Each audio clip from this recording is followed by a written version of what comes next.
Modern dating is a nightmare. The apps, the ghosting, the guy whose bio says entrepreneur, but he sells protein powder to his cousins. The girl whose first photo is her, and whose second photo is also her, but with a tiger. Where did she get the tiger? Nobody knows. But here's the thing. As bad as it is, you have options. Your city probably has more single people than existed on Earth during the entire Ice Age. This guy, we're calling him Grog. 25 people in his entire world. Most of them his cousins. One of them is his mom. One of them is a man named Greg. Grog does not like Greg. Good luck, King. Today, how the hell did our ancestors actually pull? How did humans go from 25 people in a cave to 8 billion of us? Mostly arguing on the internet. Buckle up. We're going to the world's worst singles bar. It's 30,000 years ago. It's a cave. There's no bar. Okay, let's talk about Grog's options. Hunter-gatherer bands, 20 to 50 people. That's your entire society. Your job, your friends, your government, your Netflix, and your dating app. All 25 people, combined. His mom, off the table. His dad, also off the table. 3 siblings, hopefully off the table. A guy named Greg, and 4 people roughly his age. 2 of whom are also his cousins. His aunt, who is considered weird. The village elder, who's 34 and considered ancient. So Grog's actual dating pool is 2 people. One of them keeps stealing his spear. Now here's where it gets dark. If Grog marries his cousin, and statistically he's about to, their kids are going to be sick. Like really sick. Inbreeding depression is real. Entire bands collapsed from this. Whole human lineages just ended. Because nobody could find someone hot who wasn't also their aunt. Somehow, without genetics, without science, without one episode of Maury, our ancestors figure this out. DNA from a 34,000-year-old burial in Russia shows people buried together weren't closely related. They knew. Don't ask me how. They just knew. So Grog needs to find someone outside the village. Just one tiny problem. The next village is 200 miles away. Through wolves, through bears, through other guys named Greg. Possibly worse Gregs. How is he going to do this? How is anyone going to do this? The species should have ended in a cave in France in 40,000 BC. And yet here we are, on YouTube, watching a video about it. How? Here's the answer. And it is genuinely one of the most beautiful things our ancestors ever did. They invented the festival. And we know they did this because archaeology is a snitch. Baltic amber turns up in Italy. Mediterranean seashells turn up in Germany. People were moving. People were meeting. People were pulling. The big one. Dolní Věstonice, Czech Republic, 26,000 years ago. Evidence of massive feasts, bone flutes, actual music, carved figurines, jewelry workshops cranking out beads like an Etsy store. This was Coachella, with mammoths, and worse hygiene but honestly comparable. Our ancestors would not invent agriculture for another 15,000 years. They would not invent the wheel for another 20,000. But they invented the music festival first, because, and I cannot stress this enough, priorities. And here's how it worked. Young people would show up. They'd dance by the fire. They'd lock eyes with someone from a band 2 valleys over. And they'd just leave with them. Pack up.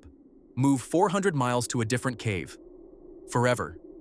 Imagine telling your mom that, "Hey mom, met someone at the mammoth feast. I'm moving to their cave. It's 400 miles away. No, I can't call. Phones don't exist. Neither do roads, neither do shoes really. Love you. Bye forever." And she has to just accept it. She's never seeing you again. Your wedding registry is a rock. It worked. Genetic studies of ancient burials confirm it. Women especially moved between groups generation after generation. The festival saved the species. From the cousins. Okay, so Grog's at the mammoth feast. He's nervous. He sees someone. What does he have in his arsenal? First, red ochre. Pigment found everywhere. On bodies, in graves, on cave walls. The world's first cosmetics.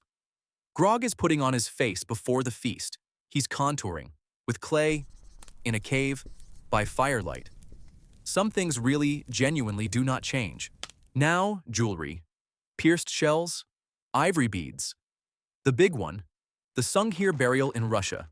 One body, 13,000 ivory beads, estimated 10,000 hours of labor. 10,000 hours. This man, and we have to assume it was a love thing, spent an entire year of his life making jewelry for one person. My guy, touch some grass. There were like 4 trees, you had options.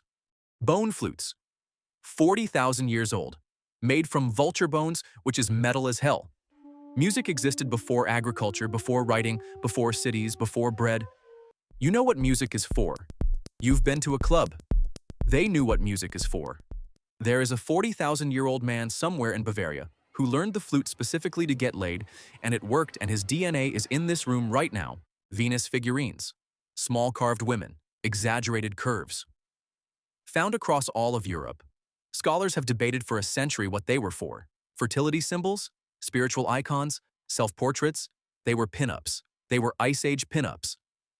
I am sorry. I know archaeology has theories, but you and I both know they were pinups. Cave handprints. Couples and families pressing their hands into rock together. We have thousands of these. The original, we were here. The original couple's initials carved in a tree. 30,000 years before there were trees that anyone bothered to carve. People wanted to leave proof. Look, he was here. I was here. We were here together. Don't forget us. Shanidar Cave, Iraq. A Neanderthal buried with flowers 60,000 years ago. Pollen of cornflower, yarrow, hollyhock, preserved around the body. Now, some archaeologists insist this was rodents. Burrowing rodents dragged the flowers in, to which I say, respectfully, boo. We're choosing to believe in love. The rodents can fight me. Okay, sit down. Because we need to talk about Neanderthals. For tens of thousands of years, Europe had 2 species of human. Us, Homo sapiens, and them. The Neanderthals.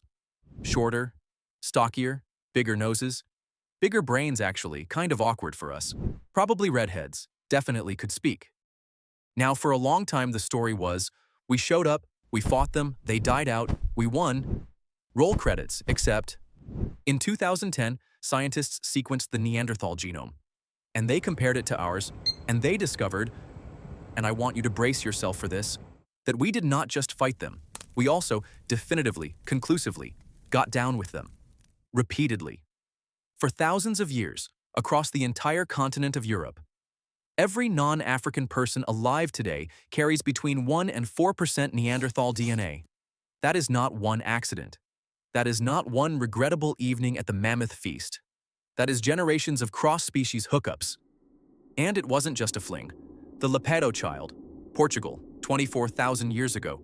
A kid's skeleton with features of both species. Buried carefully, with ochre, with a shell pendant. Someone loved this hybrid kid. 2 species fell for each other, had a baby. Named the baby something we'll never know. Buried the baby with flowers and red paint when he died at 4 years old. That is the most human story I've ever heard. And one of them wasn't even technically human. Just to be crystal clear, somewhere in your body, in nearly every cell, is the genetic receipt of an interspecies love story your ancestors absolutely did not tell their parents about. You are walking proof that our ancestors had no chill. So let's recap. In 10 minutes we've covered a cave full of cousins, the world's worst dating pool, a 200-mile walk to a mammoth festival, the invention of music, ochre makeup, 10,000 hours of beadwork, vulture bone flutes, Ice Age pinups, hand-printed couples graffiti, flowers in graves, and an interspecies hookup that became part of your DNA. We think we invented romance, the candlelit dinner, the love song, the gift, the little carved trinket you give someone when you don't know what to say. We didn't invent any of it. We inherited all of it. And honestly, they were better at it than us. Nobody is spending 10,000 hours making you a necklace. Be real with yourself. Every single person you've ever loved exists because somewhere back there, 2 people in a near-empty, freezing world found each other. Across frozen valleys. Across species, sometimes. Across odds that should have ended the whole story in a cave in France 40,000 years ago. They figured it out. With 25 people and a fire. You've got an app in a city of millions. So, text her back, you absolute coward.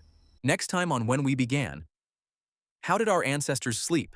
Spoiler, better than you, way better. It's embarrassing, actually. If you liked this, subscribe. Grog appreciates it. So does his mom.